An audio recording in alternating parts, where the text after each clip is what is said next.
Nice weather today. Ayan. Chivao! You want to look for mouse? You are eating this morning. You don't need now. You wait for the evening. Well, I know that you have kitten, but this is the spring here. Spring, spring, my dear. The beauty of the nature.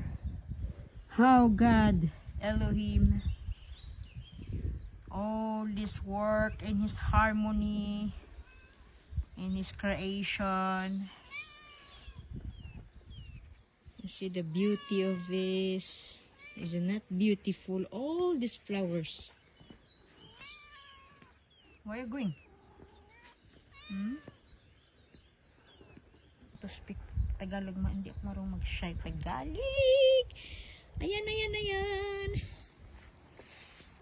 What are you doing there? So,